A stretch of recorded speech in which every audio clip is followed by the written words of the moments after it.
હર હર મહાદેવ. આજે મહાશિવરાત્રીનો પવિત્ર દિવસ છે અને આ દિવસે ઘરમાં એક અલગ જ શાંતિ હોય છે.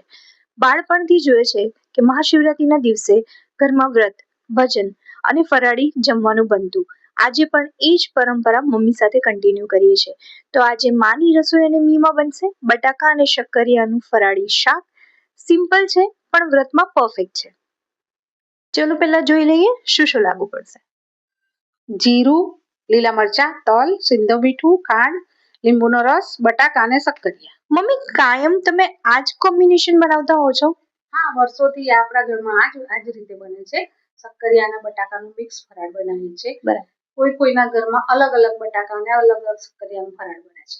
બરાબર. હું નાની હતી ત્યારે શિવરાત્રીના દિવસે જ્યારે વઘાર થતો તો ખબર પડતી કે કંઈક સ્પેશિયલ છે અને મને બહુ જ ભાવતું, નહીં મમ્મી? મમ્મી તમે આ શિવરાત્રીનું વ્રત કેટલા વર્ષથી રાખો છો? 10 વર્ષની હતી ત્યારથી શિવરાત્રીનું વ્રત રાખું છું. ઓહ, મતલબ તમે નાના નાનીના ઘરે હતા ત્યારથી જ તમે આજકાલના વ્રત તો કંઈક અલગ થઈ ગયા છે. એ વખતે કંઈક અલગ જ રીતે વ્રત કરતા હશે ને? અમારે ત્યાં નાના નાનીના ઘરે શિવરાત્રીનો મેળો ભરાતો હતો. 3 દિવસ ભરાય શિવરાત્રીનો મેળો. અરે વાહ, તો તમે ખૂબ મજા કરી હશે. હા, ખૂબ જ મજા કરતા. અત્યારે બી એ પરંપરા ચાલુ જ છે. મેળામાં જવાની મજા જ કંઈક અલગ જ હોય છે. એગ્રી.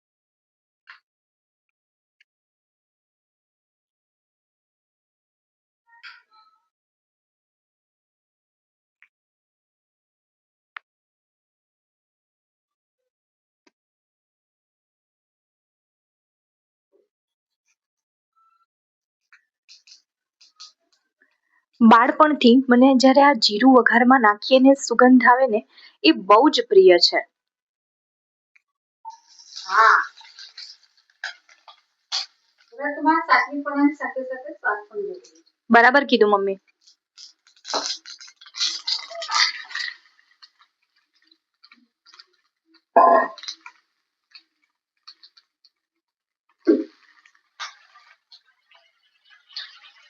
વાવ, શું સ્મેલ આવી રહી છે મમ્મી.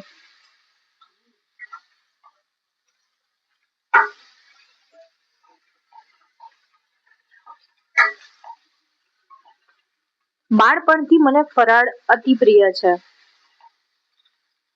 હા,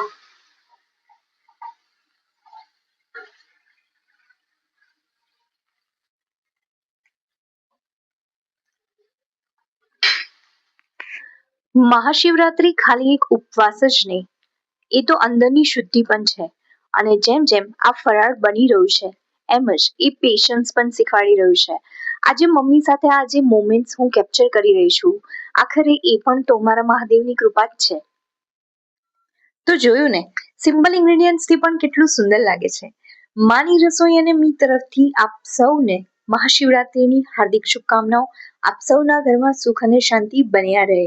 અગર આપને આ વિડીયો પસંદ આવે છે, અગર આપને આ માની રસોઈ એન્ડ મી ચેનલ પસંદ આવી રહી છે, તો વિડીયોને લાઈક કરો, શેર કરો અને માની રસોઈ એન્ડ મી ચેનલને સબસ્ક્રાઇબ કરો. તો મળીએ ગાઈસ નેક્સ્ટ વિડીયોમાં.